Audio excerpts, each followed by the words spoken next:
Hi friends, అందరికీ నమస్కారం అండి. Welcome to my channel. ఈరోజు కూడా మీకోసం ఒక మంచి స్టోరీతో వచ్చేసానండి. ఇది 2 గంటల స్టోరీ, అందుకనే మొత్తం ఇవ్వడం కుదరడం లేదు. హాఫ్ స్టోరీ ఈరోజు ఇచ్చి హాఫ్ స్టోరీ రేపొద్దున్న ఇస్తాను.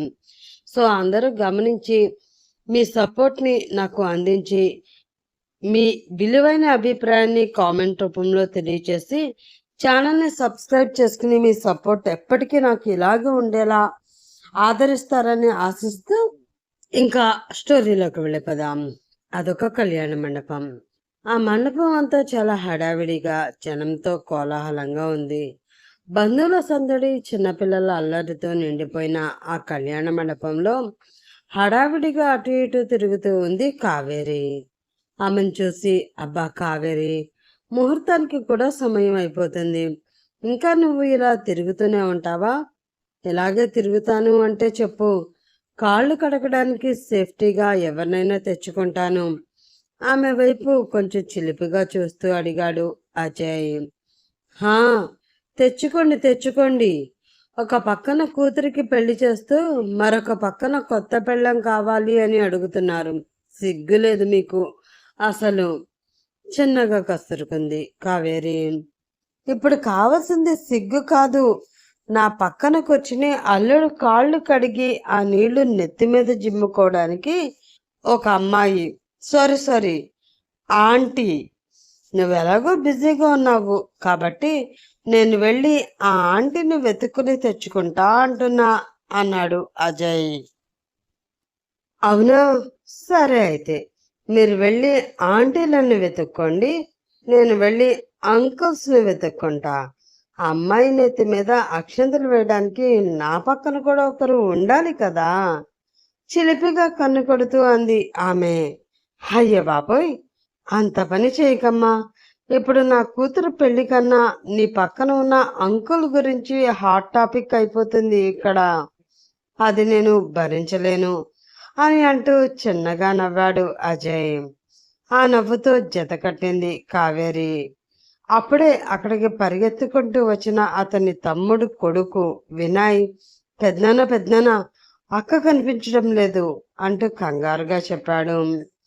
అక్క కనిపించకపోవడం ఏంట్రా? ఏం మాట్లాడుతున్నావు నువ్వు? సరిగ్గా చూసావా అని కొంచెం కంగారుగా అడిగాడు అజయ్. హా, చూశాను పెద్దనాన్న, అక్క ఎక్కడా లేదు. తన రూమ్లో మాత్రం ఈ లెటర్ దొరికింది అని అంటూ ఒక లెటర్ అతని చేతికిచ్చాడు వినయ్. అది తీసుకుని చూసిన అజయ్ గుండె ఆగిపోయిన ఫీలింగ్ కలిగింది. దానితో గుండె మీద చేయి వేసుకుని ఒక్కసారిగా కుప్పకూలిపోయాడు అతను. ఏమైందండి అంటూ కంగారుగా అతని చేతిలో ఉన్న లెటర్ తీసుకుని చదివిన కావేరికి కూడా నెత్తిన పిడుగుపడినట్లయింది.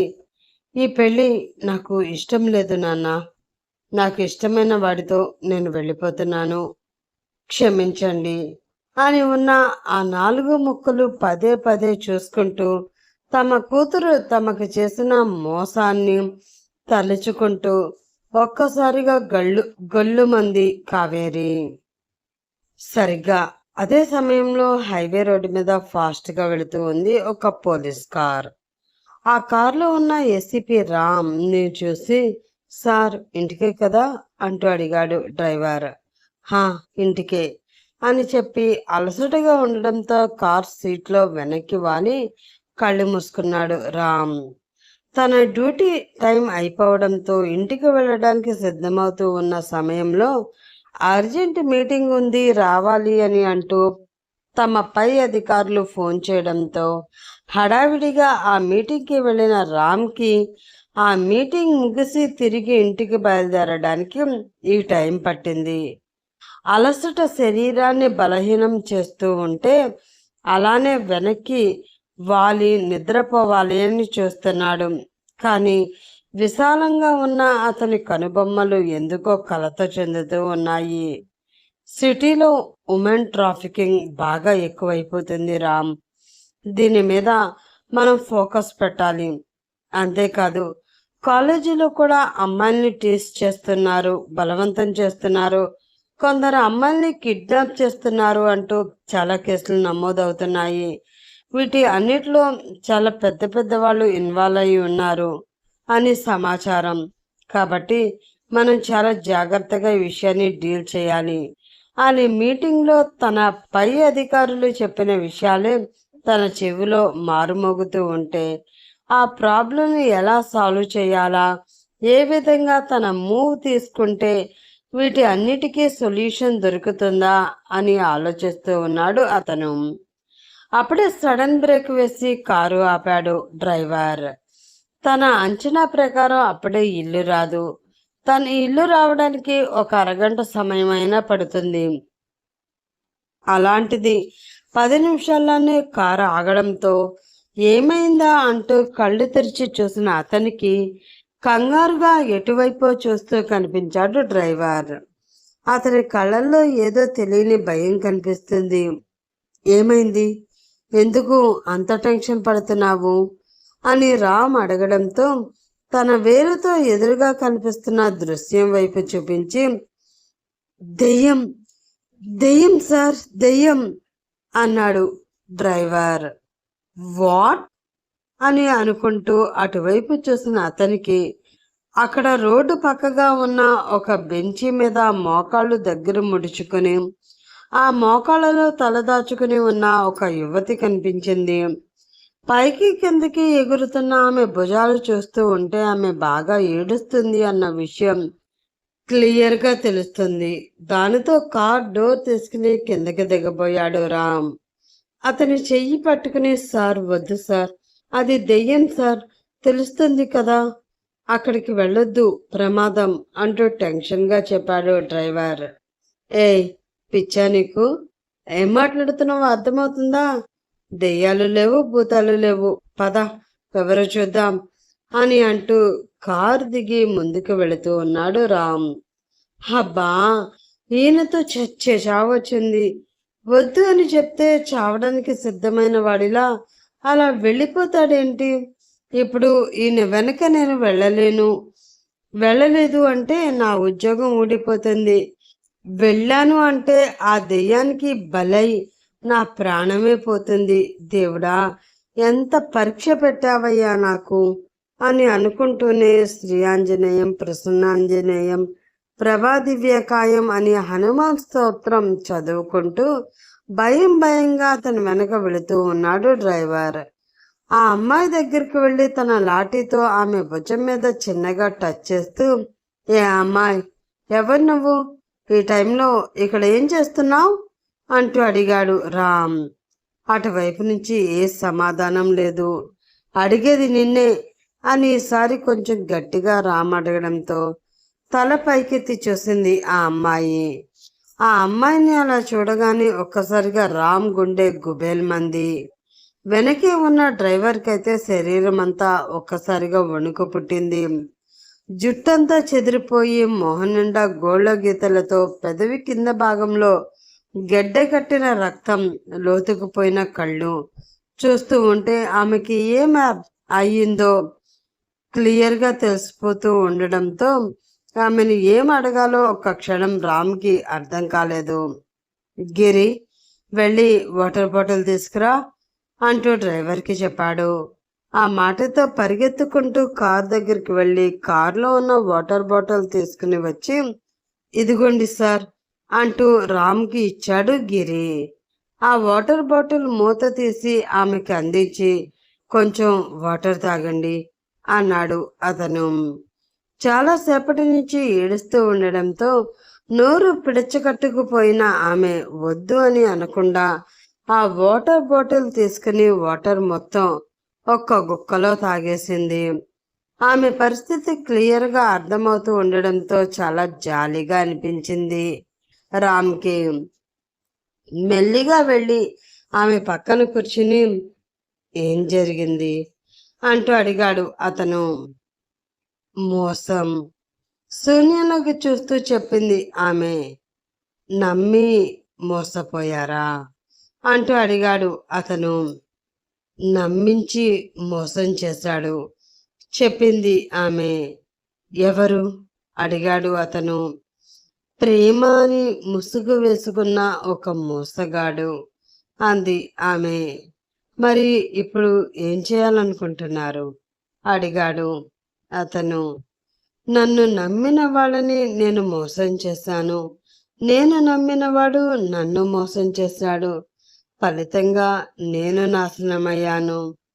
25 ప్రేమగా పెంచుకున్న వాళ్ళ ప్రేమకి సమాధి కట్టిన నాకు ఇది సరైన శిక్ష అంటూ వదిలేసి వెళ్ళిపోయాడు. ఈ శిక్ష అనుభవించే శక్తి లేదు, చచ్చేంత ధైర్యమూ లేదు, బ్రతకాలి అన్న ఆశ లేదు అంది ఆమె. దానితో ఆమె పరిస్థితి క్లియర్గా అర్థమైంది అతనికి. ఆమె మొహంలో అమాయకత్వం, మోసపోయాను అన్న బాధ, ఒకలాంటి నిర్లిప్తత కనిపిస్తూ ఉంటే అతని మనసు బాధగా మూలిగింది. ప్రేమ పలకడానికి 2 అక్షరాలే, అయినా ఒక జీవితాన్ని నాశనం చేసే శక్తి ఉంది ఈ పదానికి. పవిత్రమైన ప్రేమ అనే పదాన్ని వాడుకుని ఆడపిల్లల జీవితాలతో ఇలా ఆడుకుంటూ ఉంటే చూస్తూ ఊరుకోవాలా? దీనికి పరిష్కారమే లేదా? ఎవరైనా ప్రేమిస్తే వారి ప్రేమ వాళ్ళ కళ్ళల్లో తెలిసిపోతుంది అంటారు. మరి అమ్మాయిలు మాత్రం ఎందుకు? కొందరి మగవాళ్ళ మాటల్లో ఉండే ప్రేమ మనసులో లేదని వాళ్ళు కళ్ళు చూసైనా సరే తెలుసుకోలేకపోతున్నారు. ఇది వీళ్ళ అమాయకత్వమా, లేక వీళ్ళని మోసం చేసే వాళ్ళ చాకచక్యమా అని మనసులో అనుకుని, సరే మీ వాళ్ళ దగ్గరికి తీసుకువెళ్తాను పదండి అన్నాడు అతను. వాళ్ళు రానివ్వరు అంది ఆమె. ఒక్కసారి ప్రయత్నిద్దాం. కన్నీళ్లతో ఇంటికి చేరిన కూతుర్ని ఏ కన్నవాళ్ళు దూరం చేసుకోరు అని నమ్ముతాను. ఒకవేళ వాళ్ళ మనసుకు తగిలిన గాయం పెద్దదయ్యి మిమ్మల్ని దూరం చేసుకోవాలి అని అనుకుంటే మీకు చూపించడానికి ఏదో ఒక మార్గం అప్పుడే అన్వేషిస్తాను. నన్ను నమ్మి నాతో రాగలరా అడిగాడు రామ్. ఆ మాటకి విరక్తిగా నవ్వి, నమ్మకం, ఈ పదానికి ఉన్న విలువ చచ్చిపోయి చాలాసేపు అయ్యింది. ప్రస్తుతానికి కోల్పోవడానికి నా దగ్గర ఏమీ లేదు, కాబట్టి నమ్మకంతో కూడా పెద్ద పని లేదు అని అంటూ పైకి లేచి మెల్లిగా అతను వెనక అడుగులు వేసింది ఆమె. శరీరం అంతా బరువుగా, భారంగా, బాధగా ఉంది. ఆ శరీరం వల్ల వచ్చే నొప్పి కన్నా తన మనసుకు అయిన గాయం వలన వచ్చే నొప్పి ఎక్కువగా ఉండడంతో ఆమె కళ్ళల్లో నీళ్లు అసలు ఆగను అంటున్నాయి. కారు ఎక్కిన ఆమె వైపు చూసి, ఎక్కడికి తీసుకువెళ్ళమంటారు సార్ అంటూ అడిగాడు డ్రైవర్. ముందు ఇంటికి పోని, తను కొంచెం ఫ్రెష్ అయిన తర్వాత వాళ్ళ దగ్గరికి తీసుకువెళదాం అంటూ చెప్పాడు రామ్. దాంతో దగ్గరలో ఉన్న రామ్ ఇంటికి తీసుకువెళ్ళాడు డ్రైవర్. వెనక ఉన్న డోర్ ఓపెన్ చేసి దిగండి అని రామ్ అనడంతో ఆ కార్ దిగి ఆ ఇంటి వైపు చూసి అతని వైపు అనుమానంగా చూసింది ఆ అమ్మాయి. ఆమె చూపులని అర్థం చేసుకున్న అతను, భయపడవలసిన అవసరం ఏమీ లేదు, కొంచెం ఫ్రెష్ అయి వస్తే మీ వాళ్ళ దగ్గరికి తీసుకువెళతాను. ఇప్పుడే తీసుకువెళ్ళవచ్చు, కానీ మిమ్మల్ని మీ వాళ్ళు ఇలా చూస్తే తట్టుకోలేరు, కాబట్టి ప్లీజ్ అన్నాడు రామ్. నిజమే, ఒకరి చేతుల్లో నాశనమైపోయిన కూతుర్ని ఎంత దీనస్థితిలో చూసి ఏ తల్లిదండ్రులు తట్టుకోలేరు. వాళ్ళకన్నా ఆ చుట్టుపక్కల ఉన్న వాళ్ళ చూపులు తనని సూదుల్లా గుచ్చుతూ ఉంటే వాళ్ళ మాట్లాడుతున్న మాటలకి తన తల్లిదండ్రుల గుండెలు పగిలిపోతాయి. కాబట్టి కొంచెం ఫ్రెష్ అయి వెళ్ళడమే మంచిది. తనకేం జరిగిందో తనకి తెలిస్తే చాలు. అందరికీ తెలిసి అందరిలోనే తన కుటుంబం చులకనవ్వడం ఎందుకు? ఒకరి చేతిలో మోసపోయిన ఆడది అంటే అయ్యో పాపం అనేవాళ్ళు ఎవరు ఉండరు. కొవ్వెక్కి తిరిగింది, బాగా అయ్యింది అని సంబరపడే వాళ్ళే ఉంటారు. నా బాధని పంచుకొని సమాజానికి నా గురించి, నాకు జరిగిన అన్యాయం గురించి తెలియవలసిన అవసరం లేదు. నాకు తెలిస్తే చాలు, ఈ నరకం చాలు నాకు, మరొక నరకం అవసరం లేదు అనుకుని ఏమీ మాట్లాడకుండా మౌనంగా ఆ ఇంటి వైపు అడుగులు వేసింది ఆమె. దానితో ఆమె వెనక్కి వెళ్ళి డోర్ ఓపెన్ చేసి ఆమెకి గది చూపించాడు రామ్. ఆ గదిలోకి ఆమె వెళుతూ ఉండగా ఒక్క నిమిషం అని అక్కడే ఉన్న మరొక గదిలోకి వెళ్ళి ఆ గదిలో ఉన్న కొన్ని డ్రెస్సెస్ తీసుకువచ్చి ఆమెకిస్తూ, ఇందులో మీకు ఏది సూట్ అయ్యి ఏ డ్రెస్ వేసుకోండి అంటూ చెప్పాడు రామ్. భారంగా శ్వాస తీసుకుని వదిలి అందులో ఉన్న ఒక డ్రెస్ తీసుకుని ఆ గదిలోకి వెళ్ళిపోయింది ఆ అమ్మాయి. అలా ఆ రూమ్లో ఉన్న వాష్రూమ్లోకి వెళ్ళి తన ఒంటి మీద ఉన్న చీర విప్పి అవతల పడేసి షవర్ ఆన్ చేసి దాని కింద నిలబడింది ఆమె. గోరువెచ్చని నీళ్లు తలపై నుంచి పడుతూ ఉంటే శరీరం మీద అయిన గాయాలు మంట పుట్టి తనకు జరిగిన అన్యాయాన్ని మళ్ళీ గుర్తు చేస్తూ ఆమెని శోక సముద్రంలో ముంచేశాయి. దానితో వెక్కి వెక్కి ఏడుస్తూ తన కన్నీళ్ళన్ని కూడా పైనుంచి పడుతూ ఉన్న నీళ్ళల్లో కలిపేస్తూ ఉంది ఆమె. శరీరానికి అయిన గాయం అయితే ఎప్పటికైనా తగ్గుతుంది, కానీ ఆమె మనసుకు అయిన గాయం అంత సులువుగా తగ్గుతుందా? ప్రేమ పేరుతో అతను తన మనసుకు చేసిన గాయం అసలు ఎప్పటికైనా తగ్గుతుందా? ఒక క్షణం చనిపోతే బాగుండని అనిపించింది, కానీ అలా చనిపోయి తన పిరికితనాన్ని బయట పెట్టాలి అని అనుకోవడం లేదు. ఎవరో చేసిన మోసానికి ప్రాణంగా పెంచుకున్న తల్లిదండ్రులకి కడుపు కోత మిగల్చాలి. తను చనిపోవడం ఎంతవరకు కరెక్ట్ అని తన మనసు తనని ప్రశ్నిస్తూ ఉంటే అసలు వాళ్ళని మోసం చేసి బయటికి రావడమే ఎంత తప్పో అర్థమవుతుంది. ఏ తల్లి తండ్రి అయినా తమ బిడ్డ బాగునే ఆలోచిస్తారు. వాళ్ళ సంతోషంగా ఉంటే చూడాలి అని ఆశపడతారు. వాళ్ళ ఆనందంలోనే వీళ్ళ సంతోషం ఉంటుంది అని సంబరపడిపోతారు. అది కూడా అర్థం చేసుకోకుండా వాళ్ళ పరువు మర్యాదలని గంగలో కలిపి బయటికి వచ్చిన తనకి తగిన శాస్త్రి జరిగింది అని గుండెలు అలిసేలా ఏడుస్తూ ఉంది ఆమె. అప్పుడే ఎవరో డోర్ మీద తట్టినట్లు శబ్దం రావడంతో అదిరిపడుతుంది ఆమె.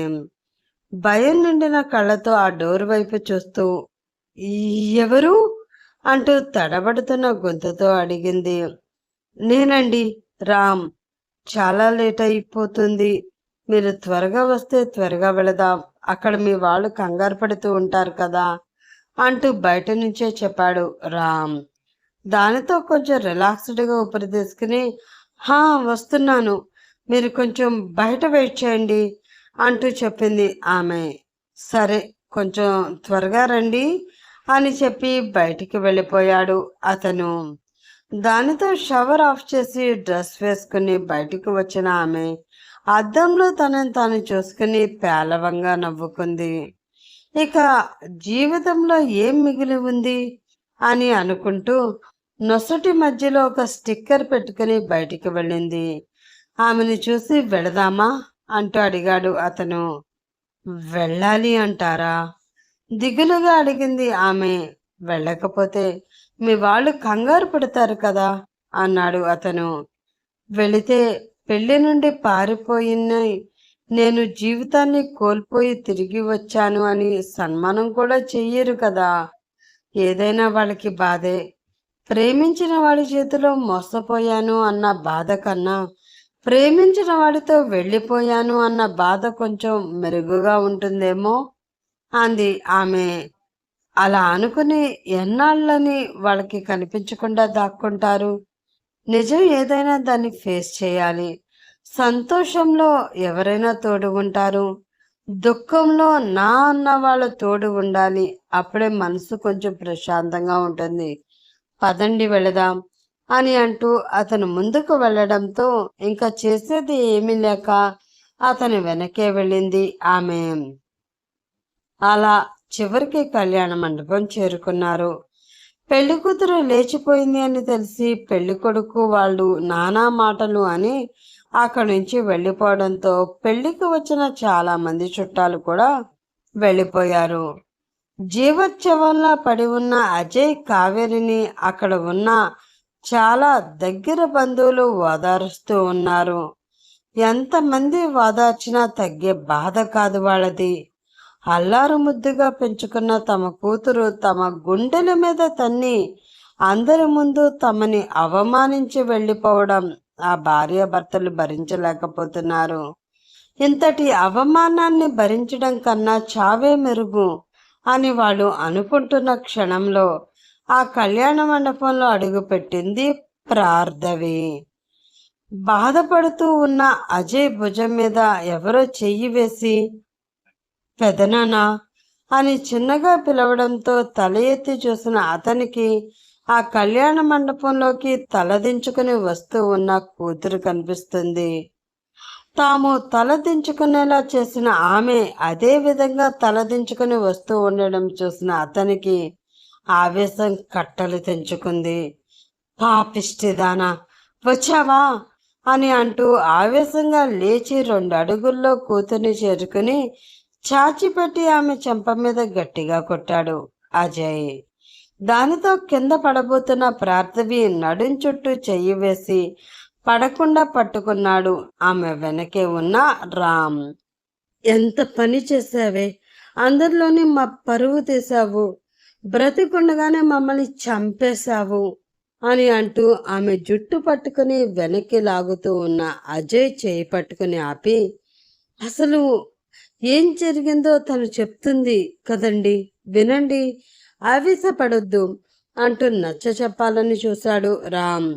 నువ్వెవడివిరా నాకు చెప్పడానికి అని అతని చేతిలో ఉన్న తన చేతిని విసురుగా వెనక్కి లాక్కుని, ఈరోజు నిన్ను చంపితేనే కానీ పోయిన నా పరువు తిరిగి రాదు అని అంటూ ప్రార్థవి భుజం పట్టుకుని లెగదీసి మరొక దెబ్బ ఆమె చెంప మీద వేసి, ఈరోజు నిన్ను చంపేస్తాను, బ్రతకనివ్వను అని అంటూ ఆవేశపడుతున్న అజయ్ని కొంతమంది బంధువులు ఆపుతూ ఉన్నారు. వదలండి నన్ను, ఈరోజు దాన్ని చంపి ఉప్పు పాత్ర వేయనిదే నాకు ప్రశాంతత ఉండదు. ఇలాంటి పాపిష్టి దాన్ని కని ప్రాణానికి ప్రాణంగా పెంచుకున్నందుకు మాకు బాగా బుద్ధి వచ్చేలా చెప్పింది, దాన్ని చంపేస్తాను అని ఆవేశపడుతూ ఉన్న అజయ్ని వదలకుండా గట్టిగా పట్టుకున్నారు బంధువులందరూ. అప్పుడే వాయు వేగంతో వచ్చిన కావేరి, ఎంత పని చేసావే, బ్రతుకుండగానే మాకు సమాధి కట్టేశావు కదా అని అంటూ ఆమె చెంపల మీద కొట్టి ఆమెను వంగదీసి వీపు మీద 2 చేతులతో కొడుతూ, చావవే చావు, నీలాంటిది బ్రతికి ఉండడం కన్నా చావడమే నయం, చావు అని కొడుతూ ఉంది. కనీసం ఆ దెబ్బల నుంచి తప్పించుకోవాలి అని కూడా ప్రార్థవి చూడడం లేదు. నేను చేసిన తప్పుకి ఇది చాలా చిన్న శిక్ష అన్నట్లు ఆ దెబ్బలన్నీ భరిస్తూ మౌనంగా ఏడుస్తూనే ఉంది. ఒక్క క్షణంలో మారిపోయిన అక్కడ వాతావరణం చూసి షాక్ అయిన రామ్ తల్లి చేతుల్లో దెబ్బలు తింటూ ఉన్న ప్రార్థవిని చూసి ఆమె చేతులు పట్టుకుని ఆమెని ఆపుతూ, ప్రార్థవి చెయ్యి పట్టుకుని తన పక్కకి ఆమెని తెచ్చుకుని, ఏంటి ఇలా ప్రవర్తిస్తున్నారు, ఆ అమ్మాయిని చంపేస్తారా ఏంటి అంటూ కోపంగా అందరిపై అరిచాడు. అప్పుడే అతని చెంప మీద గట్టిగా తాకింది ఒకరి చెయ్యి. ఆ దెబ్బతో ఉలిక్కిపడి అటువైపు చూసిన రామ్కి తన వైపే కోపంగా చూస్తూ కనిపించాడు అజయ్. ప్రేమ పేరుతో నా కూతుర్ని మోసం చేసి అది పెళ్లి నుండి పారిపోయేలాగా చేసి ఇప్పుడు దానివల్ల నీకు ఏ ఉపయోగం లేదు అని తెలిసి కళ్యాణ మండపానికి తీసుకువచ్చి వదిలేయాలి అని చూస్తున్నావా? మర్యాదగా దాన్ని తీసుకుని బయటకు పో. నీకోసమే కదా మమ్మల్ని అందరినీ వదిలి వచ్చేసింది, అది నువ్వే కదా మా బిడ్డని మాకు దూరం చేసింది. ఇక నుంచి అది మా బిడ్డ కాదు. మీ ఇద్దరు ఎక్కడికి పోయి చేస్తారో మాకు తెలీదు, కానీ అది కానీ నువ్వు కానీ మా కళ్ళ ముందు ఉన్నారు అంటే ఇక్కడికిక్కడే నరికి పొగులు పెట్టేస్తాను అంటూ వార్నింగ్ ఇచ్చాడు అజయ్. అసలు చెప్పేది అర్థం చేసుకోకుండా కనీసం మా మాటలు కూడా వినకుండా అలా మాట్లాడతారేంటి? ఒక్క నిమిషం నేను చెప్పేది వినండి అని రామ్ అంటున్నా కూడా అక్కడ ఉన్న వాళ్ళు ఎవరు వాళ్ళ మాటలు వినే పరిస్థితుల్లో లేరు. ఇంకా వీళ్ళు చెప్పేది మనమేంటి వినేది అన్నయ్య, మన పరువు మర్యాదలు గంగలో కలిపి వాడే కావాలని వెళ్ళింది కదా, వాడితో పాటే మెడ పట్టుకుని బయటికి గెంటేద్దాం అని అజయ్ తమ్ముడు రామ్మోహన్ అనడంతో గెంటేద్దామేంట్రా, గెంటేయండి అని కోపంగా అన్నాడు అజయ్. దాంతో రామ్ మెడ ఒకళ్ళు పట్టుకుని బయటికి తీసుకువెళుతూ ఉన్నారు. అప్పటి వరకు మంచిగా చెప్తే వింటారు అని ఓపిక పట్టిన రామ్కి ఇంకా ఓపిక నశించడంతో తన మెడ పట్టుకున్న వాడి చెయ్యి పట్టుకుని గాలిలోకి లేపి నేల మీద పడేసి అతని గుండెల మీద కాలు వేసి తొక్కుతూ, ఎవ్వట్రా నన్ను గంటేది, మీద చెయ్యి వేసి చూడండి ఒక్కొక్కడి శవాలు తేలతాయి ఇక్కడ అంటూ వార్నింగ్ ఇచ్చాడు అతను. అతని యాక్షన్ చూసిన అక్కడ ఉన్న వారందరూ కూడా రియాక్షన్ ఇవ్వడం మర్చిపోయి మరీ బొమ్మల్లా అలా చూస్తూ ఉన్నారు. కింద ఉన్నవాడి గుండెల మీద ఉన్న తన కాలు తీసి గట్టిగా ఊపిరి తీసుకుని వదులుతూ నడుం మీద చేతులు పెట్టుకుని 2 అడుగులు అటు ఇటు వేస్తూ మ్యాక్సిమం తన కోపాన్ని కంట్రోల్ చేసుకోవడానికి ట్రై చేస్తూనే, చెప్తుంటే అర్థం కావడం లేదా మీకు? ఎందుకు ఏం జరిగిందో తెలుసుకోకుండా ఓ ఆవేశపడిపోతున్నారు?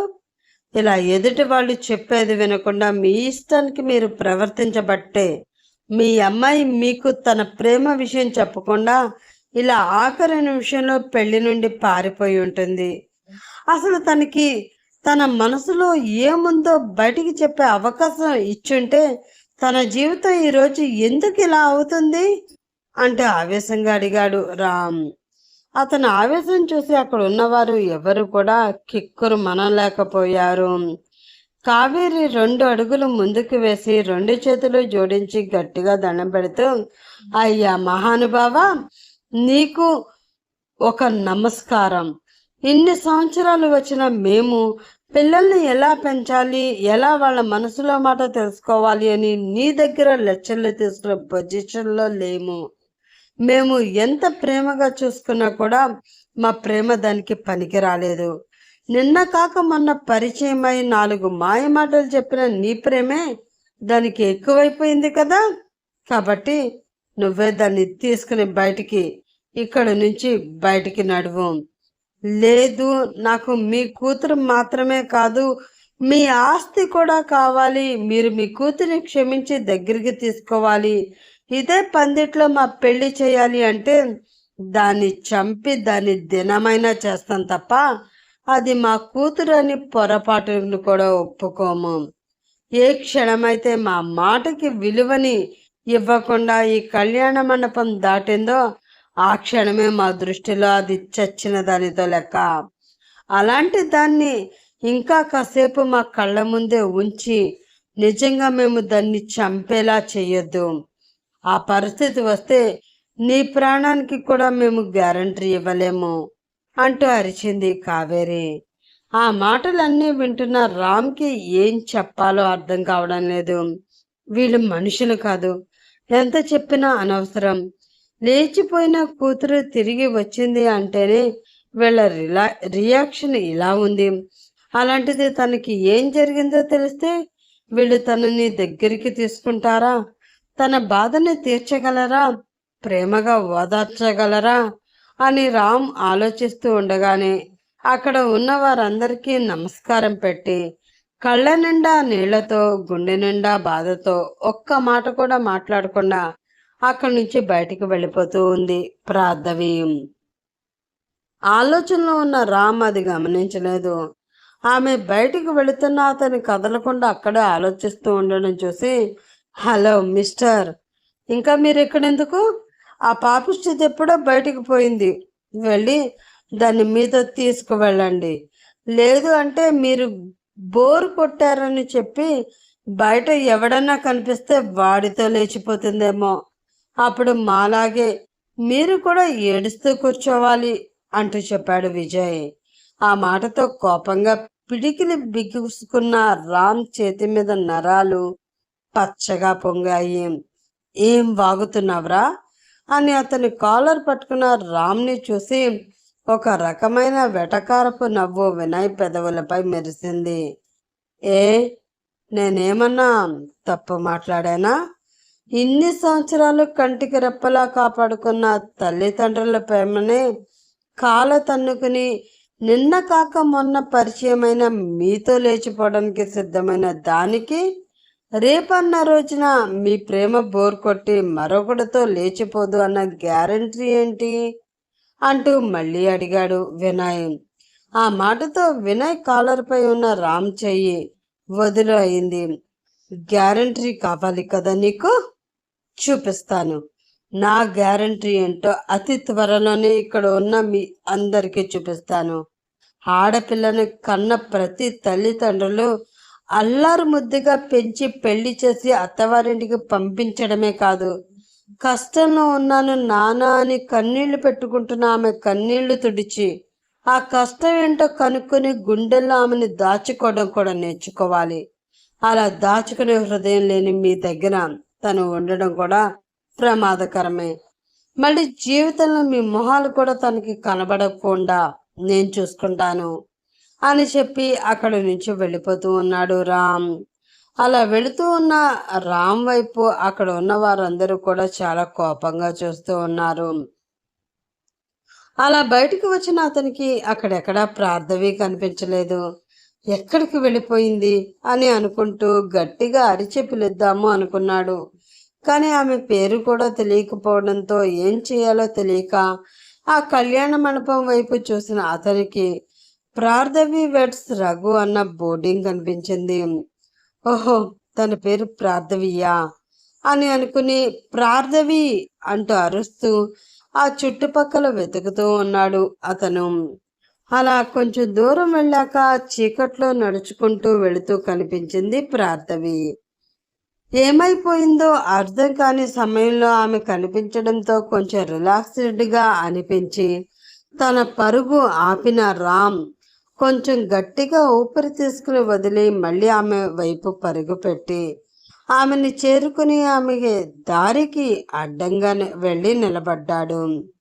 జీవం లేని కళ్ళతో అతని వైపు చూస్తూ, ఐఎమ్ సో సారీ రామ్ గారు, ఈరోజు నా వల్ల మీరు మా వాళ్ళందరితో చాలా మాటలు పడ్డారు. నేను చేసిన తప్పుకి మీరు నిందితుడిగా వాళ్ళ ముందు నిలబడవలసి వచ్చింది. దయచేసి నన్ను క్షమించండి అంటూ చెప్పింది ప్రార్థవి. ఆ మాటలేమీ పట్టించుకోకుండా ఎక్కడికి వెళుతున్నావు అంటూ అడిగాడు రామ్. తెలీదు, కానీ చనిపోవడానికి మాత్రం కాదు, అంత ధైర్యం నాకు లేదు. పైగా ఇప్పుడు అందరి దృష్టిలో నేను మీతో లేచిపోయిన ఆడదాన్ని. నాకేదైనా అయితే ఆ నింద మీ మీదే పడుతుంది. మీ ప్రమేయం లేకుండా మీరు అలా నిందల పాలు అవడం నాకు ఇష్టం లేదు. కాబట్టి నేనేమీ చేసుకోలేను. నాకు మీకు ఎలాంటి సంబంధం లేదు అని మా వాళ్ళకి తెలిసేలా చేస్తాను. ప్రస్తుతానికి అయితే నేను చెప్పింది అర్థం చేసుకునే పరిస్థితిలో వాళ్ళు లేరు. క్షమించండి అంది ప్రార్థవి. ఆమె మాటలు విని ఒక్కసారి భారంగా శ్వాస తీసుకుని వదిలి, సరే అయితే పద అన్నాడు అతను. ఎక్కడికి అడిగింది ఆమె. చెప్పారు కదా, నా మీద పడిన నింద నిజం కాదు అని మీ వాళ్ళకి తెలిసేలా చేస్తాను అని. అలా చేసే వరకు మీరు నా దగ్గరే ఉండాలి. అలా చేసిన మరుక్షణం మీరు మీ దారిన వెళ్ళిపోవచ్చు, నేను ఆపను. కానీ అప్పటి వరకు నా పర్మిషన్ లేకుండా మీరు ఎక్కడికి వెళ్ళడానికి వీల్లేదు అంటూ చెప్పాడు రామ్. కానీ నేను మీతో ఎలా వస్తాను? అలా మీతో వస్తే వాళ్ళు వేసిన నింద నిజం అవుతుంది కదా అంది ప్రార్థవి. మరి నాతో రాకుండా ఎక్కడికి వెళ్తారు? మిమ్మల్ని మోసం చేసి పారిపోయాడే మీ ప్రేమికుడు, వాడి దగ్గరికి వెళ్తారా అంటూ అడిగాడు రామ్. ఆ మాటతో బాధగా తల వంచుకుంది ప్రార్థవి. ఆమె బాధపడుతుంది అని అర్థం అవడంతో, సారీ, నాకు కోపం వస్తే కొంచెం నోరు జారుతాను. ఆ మాటలు పట్టించుకోవద్దు. నిజం ఎప్పుడు భయపడకూడదు, వెనక అడుగు వేయకూడదు. నేను ఏ తప్పు చేయలేదు అని నిజం నన్ను మీతో కలిసి ముందుకి అడుగు వేయమని చెప్తుంది. ప్లీజ్ నాకు కోపం పెరగక ముందే నాతో రండి. లేదు అంటే బలవంతంగా తీసుకువెళ్ళవలసి వస్తుంది. కొంచెం హెచ్చరిస్తూనే చెప్పాడు అతను. ఇప్పుడు ఏం చేయాలో అర్థం కాక మౌనంగా ఉండిపోయింది ఆమె. ఆమె చెయ్యి పట్టుకుని తనతో తీసుకువెళుతూ ఉన్నాడు అతను. అతను అలా పట్టుకుని తీసుకుని వెళుతూ ఉంటే ఏదో తెలియని ధైర్యం ఆమెలో వస్తుంది. ఆ ధైర్యంతోనే అతనితో కలిసి అడుగు వేసింది ఆమె. అలా ఆమెని తన ఇంటికి తీసుకువచ్చిన రామ్, ఆ గది వాడుకోండి, అందులో మా సిస్టర్ డ్రెస్లు కూడా ఉంటాయి, యూస్ చేసుకోవచ్చు. ప్రెసిడెంట్ తను ఇక్కడ ఉండదు, హాస్టల్లో ఉంటుంది అంటూ చెప్పాడు రామ్. సరే అన్నట్లు ఆ గదిలోకి వెళ్ళి డోర్ పెట్టుకున్న ఆమె ఆ డోర్కి జారబడి ఏడుస్తూ కిందకి కుప్పకూలింది. గదిలోకి వెళ్ళిన ఆమె ఏం చేస్తుందా అన్న టెన్షన్ రామ్లో ఉంది. కానీ చనిపోయేంత పెద్ద నిర్ణయం అయితే తీసుకొని అంత పిరికిది ఆమె కాదు అని ఈ కొన్ని గంటల పరిచయంలోనే తనకి అర్థమవడంతో అలా ఏం చేసుకోదులే అన్న ధైర్యంతో ఆమెకి కొంచెం ప్రశాంతత, ఒంటరితనం అవసరం అనుకున్న అతను పైన ఉన్న తన గదికి వెళ్ళలేక అక్కడే ఉన్న హాల్లో ఉన్న సోఫాలో వాలిపోయాడు. బాగా శరీరం అలసిపోయి ఉండడంతో మెల్లిగా నిద్రదేవత అతన్ని ఆహ్వానించింది. నెక్స్ట్ డే మార్నింగ్ ఎవరో తలుపు మీద కొడుతూ ఉండడంతో మెలకు వచ్చిన రామ్ వెళ్ళి డోర్ తీసి చూశాడు.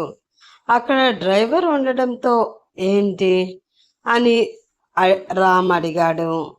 అది సార్, ఈరోజు ఏదో అర్జెంట్ పని ఉంది, పొద్దుటే వెళ్ళాలి అని చెప్పారు కదా సార్, అందుకే అని కొంచెం ఇబ్బందిగా చెప్పాడు డ్రైవర్.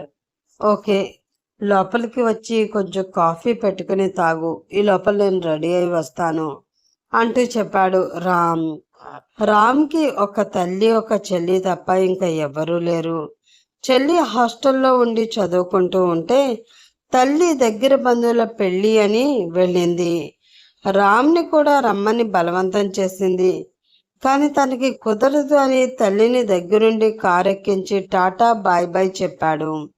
దానితో ప్రస్తుతం ఆ ఇంట్లో అతను ఒక్కడే ఉంటున్నాడు.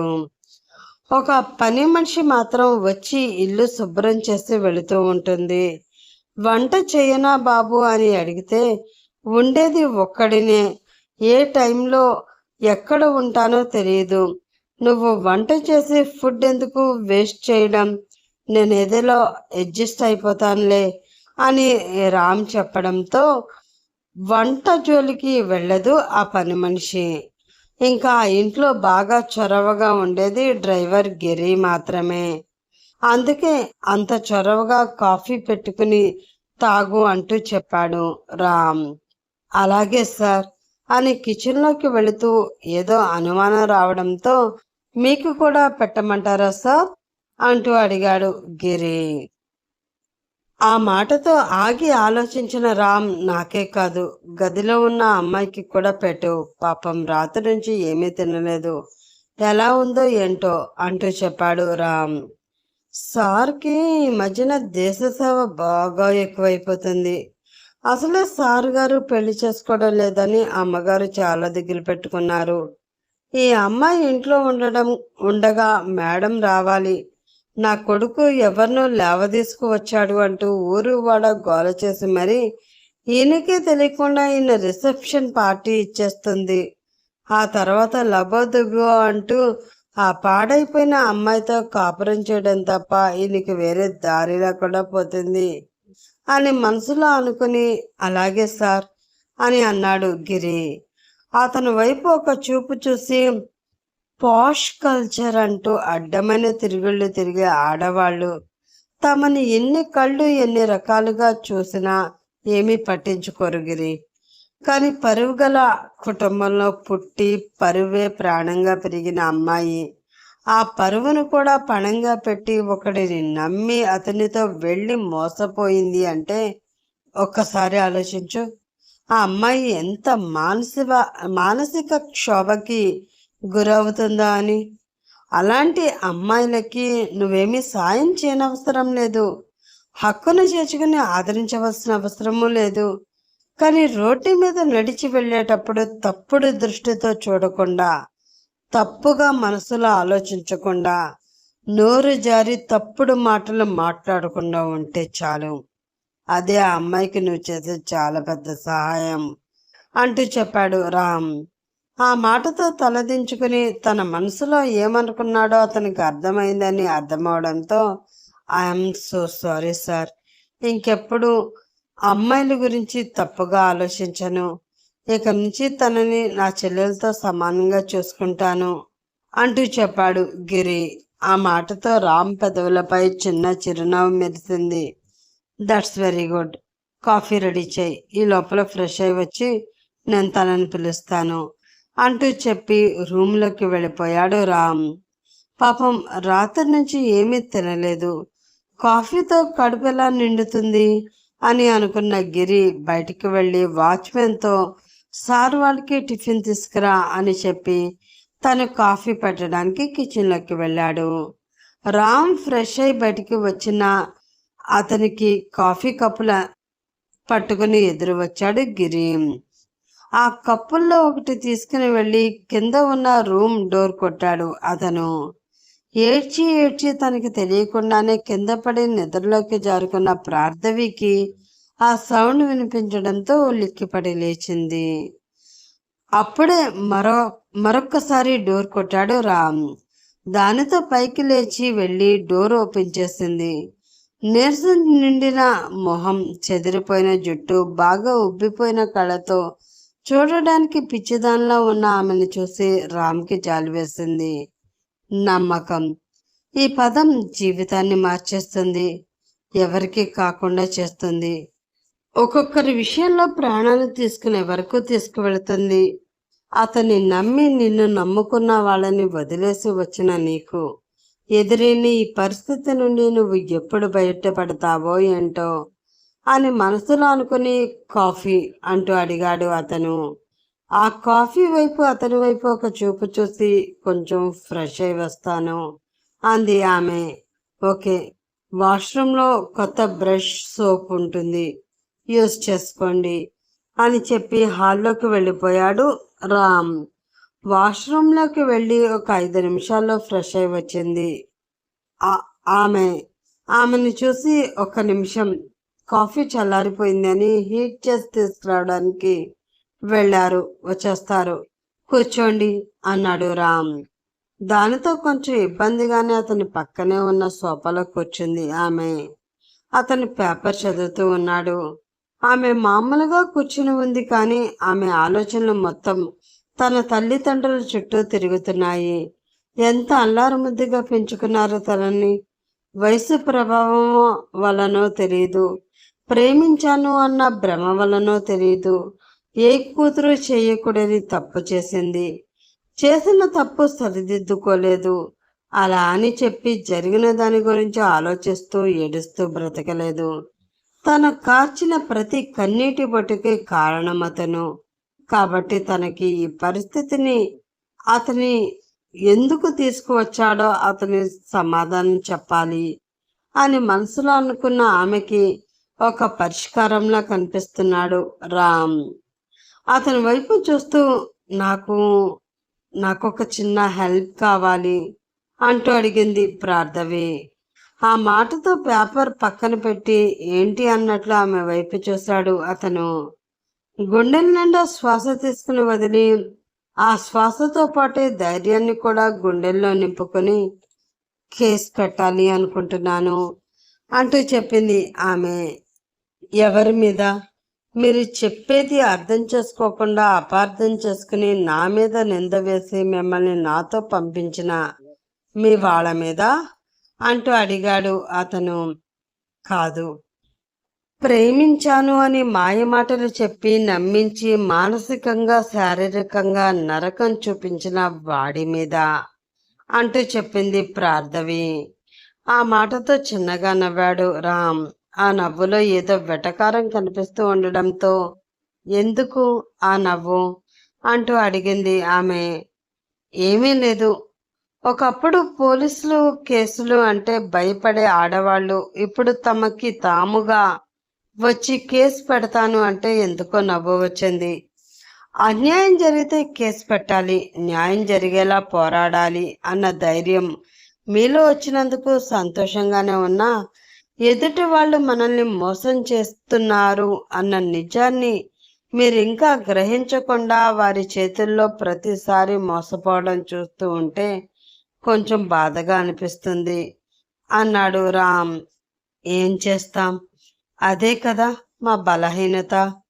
ప్రేమ అంటే నిజమేమో అనుకుంటాం, ప్రాణం ఇస్తాము అంటే ప్రేమిస్తున్నాడేమో అనుకుంటాం, ప్రాణం ఇచ్చేంత వరకు వెళితే ఆ ప్రేమ నిజమే అనుకుంటాం. చివరికి మోసపోయి నడి రోడ్డు మీదకి వచ్చే వరకు కూడా ఆ ప్రేమలో ఎంత నిజాయితీ ఉన్నది అన్నది మాకు అర్థమై చావదు. నోరు లేని పసిబిడ్డ ఏడుపు చూసి ఎందుకు ఏడుస్తున్నాడో చెప్పగలిగే తల్లి హృదయం ఉన్న మా ఆడవాళ్ళకి ఎదుటి వాళ్ళు మోసం చేస్తున్నారా లేదా అన్న విషయాన్ని తెలుసుకునేంత తెలివి లేకుండా పోతుంది. అందుకే అడుగడుగున ఎవరో ఒకరు ఏదో ఒక సందర్భంలో మా తెలివి తక్కువతనాన్ని ఈ విధంగా మాకు తెలియచేస్తూనే ఉంటారు అంటూ చెప్పింది ప్రార్థవి. అప్పుడే గిరి కాఫీ కప్పులు తెచ్చి ఆమెకి అందించాడు. ఆ కప్ తీసుకుంది ప్రార్థవి. త్వరగా రెడీ అవ్వండి, మిమ్మల్ని స్టేషన్కి తీసుకువెళ్ళి మీరు కేసు పెట్టిన తర్వాత ఇంటి దగ్గర డ్రాప్ చేసి నేను బయటికి వెళ్ళాలి, చాలా ఇంపార్టెంట్ వర్క్ ఉంది అంటూ చెప్పాడు రామ్. పర్వాలేదు, మీరు వెళ్ళండి, నాకు ఎవరైనా ఒక మనిషిని తోడిస్తే చాలు, స్టేషన్కి వెళ్ళి నేను కేసు పెట్టి వస్తాను అంది ప్రార్థవి. ఆ మాటతో ఒక్క నిమిషం ఆలోచించాడు రామ్. ఆమె కేసు పెట్టడానికి తను స్వయంగా వెళ్ళవలసిన అవసరం లేదు, ఎవరినైనా తోడిచ్చి పంపిస్తే సరిపోతుంది. కానీ అలా ఆమెను ఒంటరిగా పంపించాలి అని అతనికి అనిపించలేదు. దానికి కారణం ఒకటి ఆమె పరిస్థితి అయితే, మరొకటి ప్రస్తుతం తను డీల్ చేస్తున్న కేస్, ఉమెన్ ట్రాఫికింగ్. ఈ కేసుని సమర్థవంతంగా డీల్ చేయాలి అంటే మొదటి అడుగు ఇలాంటి చిన్న కేసుల నుండే ప్రారంభించాలి. అప్పుడే సిటీలో ఎంతమంది ఆడవాళ్ళు ఇలా నయవంచనకి గురై తమని తాము కోల్పోతున్నారు అన్నది అతనికి అర్థమవుతుంది అని అనుకున్న అతను, పర్వాలేదు, నేనే మీతో వస్తాను, మీరు రెడీ అవ్వండి అంటూ చెప్పాడు. అతనితో పరిచయం కొన్ని గంటల ముందే జరిగిన ఏదో తెలియని నమ్మకం అతని మీద ఆమె మనసులో పెరిగింది. దానితో అతని తోడు ఉంటే బాగుంటుంది అని ఆమె మనసు కూడా చెప్పడంతో సరే అన్నట్లు తల ఊపింది ఆమె. ఆ తర్వాత గిరి వాళ్ళిద్దరికీ టిఫిన్ పెట్టడంతో అది తినేసి స్టేషన్కి బయలుదేరారు. స్టేషన్కి ఏసీపీ వచ్చాడు అని తెలిసి ఆ ఎస్ఐ ఎదురు వచ్చి మరీ అతనికి స్వాగతం పలికాడు. తను కేసు పెడుతుంది, డీటెయిల్స్ తీసుకోండి అని రామ్ చెప్పడంతో వాళ్ళిద్దరి వైపు మార్చి మార్చి చూసి ప్రార్థవిని రైటర్ దగ్గరికి తీసుకువెళ్ళాడు ఆ ఎస్ఐ. ఆ వెనక్కి వెళ్ళాడు రామ్. చెప్పండి మేడం అని రైటర్ అడగడంతో ఒక్క క్షణం తడబాటుకి గురి అయింది ప్రార్థవి. ఏదో తెలియని భయం ఆమె మనసులో తెలియని పిరికితనాన్ని సృష్టిస్తుంది. దానికి తోడు అక్కడ ఉన్న వాళ్ళ అందరి చూపులు ఆమెని అదొక రకంగా చూస్తూ ఉంటే ఆ చూపులన్నీ భరించలేక తల వంచుకుంది ఆమె. ఆమె భయపడుతుందని అర్థం చేసుకున్న రామ్ ఆమె పక్కనే ఉన్న సీట్లో కూర్చోబోయాడు. అది చూసి కంగారు పడిన రైటర్ సార్ అంటూ పైకి లేచాడు. పర్వాలేదు, కూర్చో అన్నట్లు అతనికి చేతితో చూపించి ఆమె పక్కన ఉన్న చైర్లో కూర్చుని ఆమె చేతిని గట్టిగా పట్టుకున్నాడు రామ్. దానితో అతని వైపు చూసింది ప్రార్థవి. నేనున్నాను అన్నట్లు ఒక్కసారి కళ్ళు ఆర్పి ఆమెకి ఒక రకమైన ధైర్యాన్నిచ్చి చెప్పు అన్నాడు రామ్. దానితో గట్టిగా శ్వాస తీసుకుని వదిలి, నా పేరు ప్రార్థవి, నేను ఎస్ఆర్కే కాలేజీలో ఇంజనీరింగ్ 3rd ఇయర్ చదువుతున్నాను. నాకు అదే కాలేజీలో పరిచయం అయ్యాడు అంకిత్, నా సీనియర్. ప్రేమ అంటూ వెంటపడ్డాడు. ప్రేమించే వరకు వదిలిపెట్టలేదు. తనది సిన్సియర్ లవ్ అంటూ, తనని ప్రేమించకపోతే చచ్చిపోతాను అంటూ బెదిరించి నేను ప్రేమించేలా చేసుకున్నాడు అని ప్రార్థవి చెప్తున్న ప్రతి మాటని టైప్ చేస్తూ ఉన్నాడు రైటర్. అతని మాటలను నమ్మాను. నా కోసం ప్రాణమిస్తాడు అనుకున్నాను. అదే నమ్మకంతో ఇంటి నుండి వచ్చేశాను. ఆ తర్వాతే నాకు అతని నిజస్వరూపం తెలిసింది. ఫ్రెండ్ దగ్గరలోనే ఉంది అంటూ తీసుకువెళ్ళాడు. కానీ అది ఇల్లు కాదు, సిటీకి దూరంగా ఉన్న గెస్ట్ హౌస్. ఎవరూ లేని నిర్మానుష్య ప్రదేశం. భయం వేసింది. వెళ్ళిపోదామని అడిగాను. కారు తీసుకురమ్మని ఫ్రెండ్కి చెప్పాను. రాగానే వెళ్ళిపోదాం అంటూ జ్యూస్ ఇచ్చాడు. అప్పటికే కొంచెం టెన్షన్గా ఉండడం, పైగా అతని మీద నమ్మకం ఉండడంతో ఏమాత్రం అనుమానించకుండా ఆ జ్యూస్ తాగేశాను. అందులో ఏం కలిపాడో తెలీదు. మెల్లిగా నాకు మత్తు ఎక్కుతూ ఉంది. అప్పుడే అతనిలోని రాక్షసుడు బయటికి వచ్చాడు. నా మీద చేతులు వేస్తూ మిస్బిహేవ్ చేయడం స్టార్ట్ చేశాడు. దూరంగా తోస్తున్నాను. వద్దు అని చెప్తున్నాను. అక్కడి నుంచి వెళ్ళాలి అని ప్రయత్నిస్తున్నాను. కానీ నా వల్ల కావడం లేదు. శరీరం సహకరించడం లేదు. మత్తుగా తూలుతూ ఉంది. మూతలు పడుతున్న కళ్ళని నిలుపుకోలేకపోతున్నాను. కళ్ళ నుండి కన్నీళ్లు వస్తున్నా కూడా చేతులతో వాటిని తుడుచుకోలేని పరిస్థితి. అలాగే నా ఒంటి మీద పడుతున్న అతని చేతులని దూరం నెట్టే శక్తి కూడా నాలో లేకుండా పోయింది. మీద పడుతున్నాడు, ముద్దులు పెడుతున్నాడు, కొరుకుతున్నాడు, ఇంకా ఏదేదో చేస్తున్నాడు. అడ్డుకోలేకపోతున్నాను. ఏడవడం తప్ప ఏమీ చేయలేని నిస్సహాయత. వాడు చేస్తున్న ప్రతి పని తెలుస్తుంది, కానీ రియాక్ట్ అవ్వలేకపోతున్నాను. అలా మత్తులో ఉన్న నన్ను నాశనం చేశాడు. ఇంటి నుండి నేను తీసుకువచ్చిన బ్యాగ్లో కొంత డబ్బు నగలు ఉన్నాయి. అవి తీసుకుని అలాగే అక్కడ నన్ను వదిలేసి వెళ్ళిపోయాడు. వెళుతున్న అతను కనిపిస్తూ ఉన్నాడు, కానీ పిలవడానికి కూడా నాకు నోరు పెగలడం లేదు. ఆ పరిస్థితిని నేను అసలు ఊహించుకోలేకపోతున్నాను అంటూ కన్నీళ్లు పెట్టుకుంది ఆమె. అది అంతా విన్నా అక్కడ ఉన్న ప్రతి ఒక్కరి కళ్ళల్లో కూడా నీళ్లు తిరిగాయి. సమాజం మరి ఇంత క్రూరంగా తయారైందా అన్న ప్రశ్న ప్రతి ఒక్కరిలో మెదులుతూనే ఉంది. కానీ రామ్ కళ్ళలో నీళ్లు రావడం లేదు. ఏదో తెలియని కసి కనిపిస్తుంది. వాడు నాకు దొరకాలి. నీకు ఎంత నరకాన్నైతే వాడు పరిచయం చేశాడో అంతకు మించిన నరకం వాడి రుచి చూసేలాగా నేను చేస్తాను అని మనసులో ఆ క్షణమే ఫిక్స్ అయిపోయాడు అతను. కంప్లైంట్ మొత్తం రాసుకుని ఆమె సైన్ తీసుకున్నారు. దాంతో ఎస్ఐ వైపు చూసి, వీలైనంత త్వరగా వాడు నాకు కావాలి. వాడి దొరికితే వాడి వలన ఇలాంటి వాళ్ళని ఎంతో మందిని మనం పట్టుకోగలము. ప్రతి సమస్యకి ఒక పరిష్కార మార్గం ఉంటుంది. ఆ పరిష్కార మార్గాన్ని అందుకోవడానికి ఒక్క చిన్న క్లూ చాలు. ఆ క్లూ వీడే అని నాకు గట్టిగా అనిపిస్తుంది. కాబట్టి వీలైనంత త్వరగా వాడిని పట్టుకోవడానికి ప్రయత్నించండి అంటూ ఆర్డర్ వేస్తున్నట్లు చెప్పాడు రామ్. తప్పకుండా సార్. ఈ క్షణం నుండే ఈ కేసు విషయంలో నేను యాక్షన్ తీసుకోవడం స్టార్ట్ చేస్తాను. వీలైనంత త్వరగా మీకు రిపోర్ట్ ఇస్తాను అంటూ చెప్పాడు ఆ ఎస్ఐ. దానితో ప్రార్థవి చేయి పట్టుకుని అక్కడి నుంచి తీసుకుని వెళుతూ ఉన్నాడు రామ్. అలా వెళుతూ ఉండగా, ఏంటి కేశవ్, డైరెక్ట్గా ఏసీపీ గారే వచ్చారు అని ఒక అతను అక్కడే ఉన్న కానిస్టేబుల్ని అడగడంతో, ఏముంది, ఎవరో తెలిసిన అమ్మాయి అనుకుంటా, ఎవడినో నమ్మి మోసపోయింది. అయినా ఈ కాలంలో ఇవన్నీ కామనే కదా. ఈ అమ్మాయిలకి కూడా బాగా అలవాటైపోయింది. ప్రేమ అని చెప్పగానే కన్న తల్లిదండ్రులను సైతం మర్చిపోయి ఇంట్లో ఉన్న నగ నట్ర తీసుకువెళ్ళి వాడి చేతుల్లో పెట్టడం.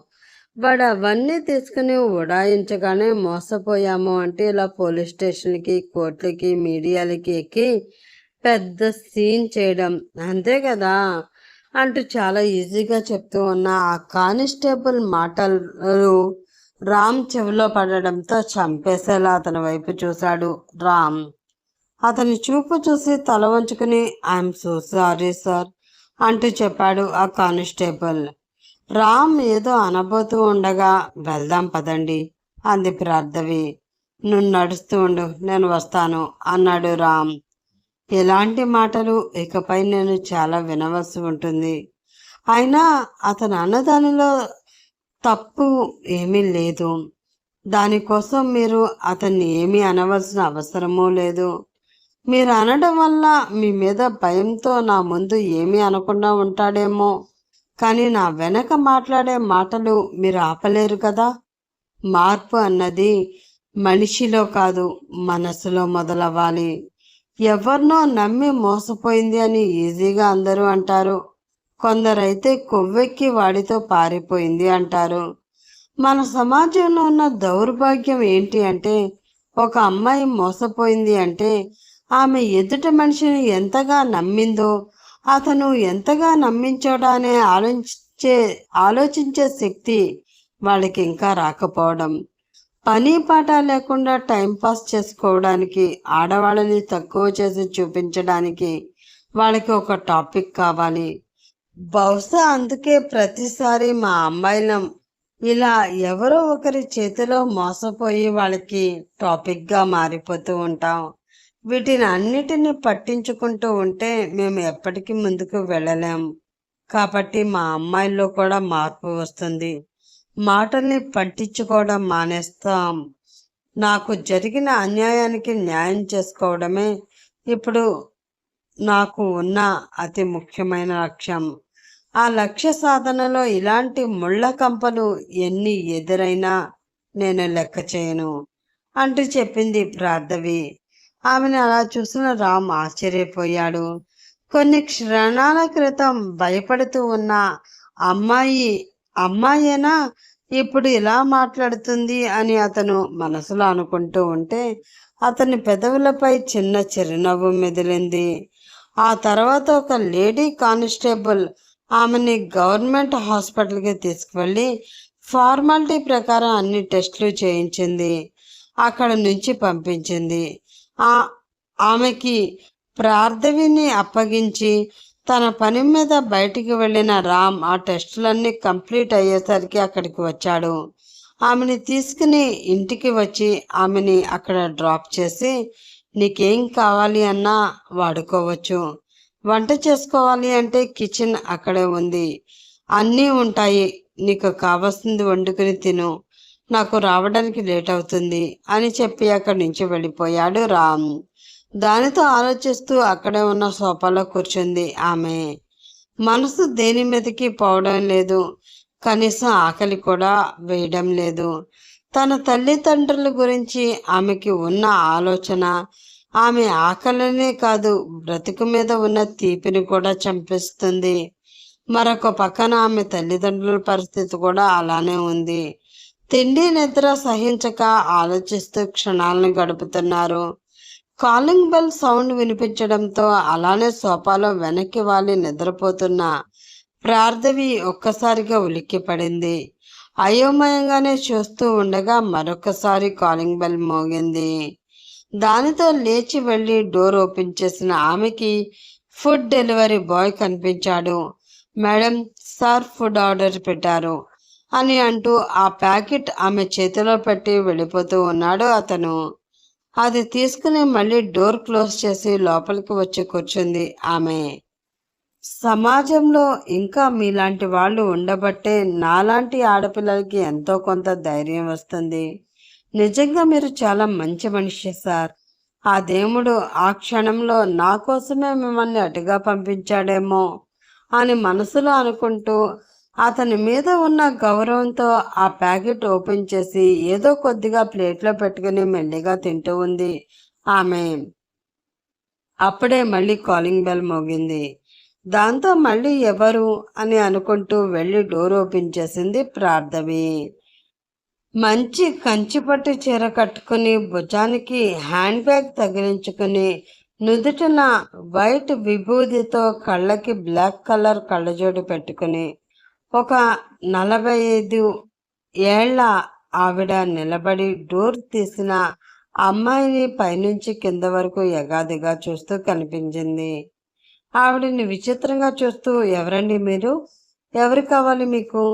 అంటూ అడిగింది ప్రార్థవి. నా సంగతి తర్వాత అసలు నువ్వెవరు? అంటూ అడిగింది ఆమె. హలో మేడం, ఎవరు మీరు అంటే సమాధానం చెప్పకుండా నన్నే ప్రశ్నిస్తున్నారేంటి? అసలు మీకేం కావాలి? అంటూ అడిగింది ప్రార్థవి. ఏంటి ఈ అమ్మాయి ఎంత గట్టిగా అడుగుతుంది అని మనసులో అనుకుని, ఏసీపీ రామ్ కావాలి అంది ఆవిడ. అతన్ని అలా గౌరవం లేకుండా ఆమె మాట్లాడడంతో ఏదో తెలియని కోపం వచ్చింది ప్రార్థవికి. ఆయన ఇంట్లో లేరు అంటూ చెప్పింది మొహం మార్చుకుని. ఆయన అంటే ఆయన మీ ఆయన అంటూ అనుమానంగా అడిగింది ఆవిడ. హలో మేడం, ఏం మాట్లాడుతున్నారు మీరు? ఆయన మా ఆయన కాదు, నన్ను ఈ ఇంట్లో ఉండమని ఇక్కడికి తీసుకువచ్చారు అంతే అని ఆమె అనడంతో, ఏంటి ఇంట్లో ఉండమని నిన్ను ఇక్కడికి తీసుకువచ్చాడా? అందుకేనా పెళ్లి చేసుకోరా వెధవా అంటే ఇప్పుడు కాదు తర్వాత అంటూ గెంటుకుంటూ వచ్చాడు. అయినా వాడి మనసులో నువ్వు ఉంటే ఆ విషయం నాకు చెప్తే నేను కాదు అంటానా? అంతకీ వాడికి చెప్తూనే ఉన్నాను, నీ మనసులో ఎవరైనా ఉంటే చెప్పరా? చెప్పకపోయినా పర్వాలేదు, డైరెక్ట్గా ఇంటికి తీసుకువచ్చాయి హాలు తెచ్చి మరి ఇంట్లో అమ్మాయి చేత కుడికాలు పెట్టిస్తాను అని. పైకి నా మాట విననట్లు ఉంటాడే కానీ ఈ అమ్మ మాట అంటే వాడికి వేదవాక్కు. ఊరికి వెళ్లే ముందే వాడికి మాట చెప్పాను. నేను వచ్చేసరికి నేను చెప్పినట్లు చేశాడు వెధవా అని మురిసిపోతూ ఉంది ఆమె. ఆ మాటల ద్వారా ఆమె అతని తల్లి అని అర్థమయ్యింది. అలాగే ఆమె తనని చూసి అపార్థం చేసుకుంటుంది అని కూడా అర్థం చేసుకుంది ప్రార్థవి. ఈవిడికి ఆవేశం తప్ప ఆలోచన లేనట్లుంది. చెప్పింది వినకుండా ఎక్స్ప్రెస్ ట్రైన్లో దూసుకుపోతుంది అని మనసులో అనుకుని, అది కాదండి, మీరు లోపలికి రండి మాట్లాడుకుందాం అంటూ పక్కకు తప్పుకుంది ప్రార్థవి ఆమెకి దారిస్తూ. కానీ ఆమె ఊహించినట్లు జగతి లోపలికి రాలేదు, బయటికి పరుగు తీసింది. అది చూసి అయ్యో ఆంటీ ఎక్కడికి అని అరుస్తూనే ఉంది ప్రార్థవి. కానీ ఆమె అరుపులు అస్సలు పట్టించుకోలేదు జగతి. బయటికి వెళ్ళి, ఇదిగో సుధా గారు, వాణి గారు, గీతా గారు, రాధా, రవళి, అనిత, వనిత, సుమతి గారు, ఇది విన్నారా? ఇన్ని రోజులు మీ అబ్బాయికి ఇంకా పెళ్లి చేయడం లేదే అని అడిగారు కదా. మీ అందరికీ సమాధానం చెప్పడం కోసం మా అబ్బాయి తనకి కాబోయే భార్యని డైరెక్ట్గా ఇంటికే తీసుకువచ్చి మా ఇంట్లోనే పెట్టాడు అంటూ పెద్ద పెద్దగా అరుస్తూ ఉంది జగతి. ఆమె వెనకే వచ్చిన ప్రార్థవికి ఆ మాటలు వినిపించడంతో నెత్తి మీద పిడిగిపడినట్లయింది. అయ్యో ఆంటీ ఆంటీ అంటూ ఆమె వెనకే పరుగు పెట్టి ఆమెను ఆపడానికి ప్రయత్నం చేస్తూ ఉంది. కానీ జగతి వింటే కదా, కనీసం ఏం చెప్తుందో అని కూడా పట్టించుకోకుండా దారిని పోయే వాళ్ళని ఆపి మరి, ఇదిగో ఈ అమ్మాయి నాకు కాబోయే కోడలు అంటూ పరిచయం చేసేస్తూ ఉంది. ఆమెకి ఎలా చెప్పాలో, ఏం చెప్పి ఆపాలో, అసలు చెప్పేది వినే పరిస్థితుల్లో లేని ఆమె నోటిని ఎలా ముయించాలో తెలియక తల కొట్టుకుంటూ, ప్లీజ్ ఆంటీ, ఒక్కసారి నేను చెప్పేది వినండి అంటూ బతిమలాడుతూనే ఉంది ప్రార్థవి. ఆమె ప్రయత్నం ఫలించకముందే ఆమె చుట్టూ జనం చేరిపోయారు. ఏంటి ఈ అమ్మాయా? రాత్రా మీ అబ్బాయి ఈ అమ్మాయిని ఇంటికి తీసుకురావడం చూసాము. నువ్వు లేని టైంలో ఈ అమ్మాయి ఇంటికి రావడం చూసి ఏదో కేసు అనుకున్నాం, కానీ నీకు కాబోయే కోడలు అని అస్సలు ఎక్స్పెక్ట్ చేయలేదు అంది ఒక ఆవిడ. ఆ మాటతో కస్సుమని కోపంగా ఆమె వైపు చూస్తుంది ప్రార్థవి. ఆ చూపు చూసి భయపడిన ఆమె, తప్పుగా అనుకోకు మాక పిల్ల, కేసు అంటే అబ్బాయి పోలీసు కదా, ఏదో కేసు విషయంలో నేను అరెస్ట్ చేశాడేమో లేదా నువ్వు సాక్షివేమో అనుకున్నాము అంతే అంటూ కవర్ చేస్తూ ప్రార్థవి బుగ్గగిల్లింది ఆవిడ. దేవుడా అనుకుంటూ మంట పెడుతున్న ఆ బుగ్గ మీద రాసుకుంటూ, ఈ వీధిలో ఉన్న వాళ్ళందరికీ తొందర ఎక్కువే అనుకుంటూ, ఎవరు నా మాట విని చావడం లేదు అని తిట్టుకుంటూ ఉంది ప్రార్థవి. నువ్వు మరీ జగతి అక్కాయ్, ఎవరైనా కాబోయే కోడల్ని ఇలా అందరికీ పరిచయం చేస్తారా చెప్పు? పైగా తను ఎవరు? నీకు కాబోయే కోడలు అంటే ఏసీపీ రామ్కి కాబోయే భార్య. మీ అబ్బాయికి కాబోయే భార్య ఇంట్రడక్షన్ ఎలా ఉండాలి? ఒక రేంజ్లో ఉండొద్దు అని అక్కడ ఉన్న మరో ఆవిడ చెప్పడంతో జగతికి బల్లు వెలిగింది. కదా, నేను ఈ విషయమే మర్చిపోయాను. ఇంకా చూడండి, నా కోడలి పరిచయ వేదిక అద్దిరిపోతుంది అని అంటూ ఒక విజిల్ వేసింది జగతి. దానితో కొందరు కానిస్టేబుల్స్ వచ్చి ఆమె ముందు నిలబడ్డారు. వాళ్ళందరికీ ఏమి చేయాలో చెప్తూ ఉంది జగతి. అది వింటూ ఉన్న ప్రార్థవికి ఏడుపు ఒక్కటే తక్కువ. ఆంటీ ప్లీజ్, నేను చెప్పేది వినండి అని ఎంతగా చెప్పడానికి ప్రయత్నించినా కూడా ఆమె మాట వినడానికి అస్సలు సిద్ధంగా లేదు జగతి. కట్ చేస్తే సాయంత్రం 7 అవుతుండగా ఇంటికి వచ్చాడు రామ్. ఆ వీధిలోకి ఎంటర్ అయ్యి తన ఇంటి లోపలికి కారు వెళుతూ ఉంటే ఆ ఇంటి వాతావరణాన్ని చూసిన అతనికి అది తన ఇల్లేనా అన్న అనుమానం వచ్చింది. రాధా మరి మార్నింగ్ వెళ్లే వరకు సాదా సీదాగా ఉన్న తన ఇల్లు కాస్త ఇప్పుడు లైటింగ్తో దగదగా మెరిసిపోతుంది. అది చూసిన వెంటనే అతనికి అనుమానం వచ్చింది. ఆ తర్వాత వచ్చింది తన తల్లి అని అర్థమైంది. అసలే ఇవిడికి ఆవేశం తప్ప ఆలోచన ఉండదు. ఇప్పుడు ఈ టైంలో ఇదంతా ఎందుకు చేస్తుంది? వెళ్లే ముందే చెప్పింది కదా, నేను వచ్చేసరికి నువ్వు పెళ్లి చేసుకునే అమ్మాయి నా కళ్ళ ముందు ఉండాలి, లేదు అంటే ఎవరో ఒకరిని తీసుకువచ్చి నీ పెళ్లి నేనే చేస్తాను అని. కొంపతీసి నా బదులు తనే తాళి కట్టేసి ఏ అమ్మాయినైనా తీసుకువచ్చేలేదు కదా అని అనుకుంటూ కంగారుగా లోపలికి వెళ్ళిన అతనికి అక్కడ కనిపించిన దృశ్యం చూసి హై వోల్టేజ్ కరెంటు షాక్ తగిలింది. ఏం జరిగింది అక్కడ? ఇప్పుడు రామ్ పరిస్థితి ఏంటి? ప్రార్థవిని అతను పెళ్లి చేసుకోబోతున్నాడా? తెలుసుకోవాలంటే నెక్స్ట్ పార్ట్ కోసం వెయిట్ చేస్తూ ఉండండి ఫ్రెండ్స్. అలాగే ఈ పార్ట్ మీకు నచ్చితే ప్లీజ్ లైక్ చేసి, షేర్ చేసి, సబ్స్క్రైబ్ చేసుకుని మీ సపోర్ట్ ఛానల్కి అందించండి. రేపటి ఎపిసోడ్లో మళ్ళీ కలుసుకుందాం. అప్పటి వరకు bye bye, have a nice day.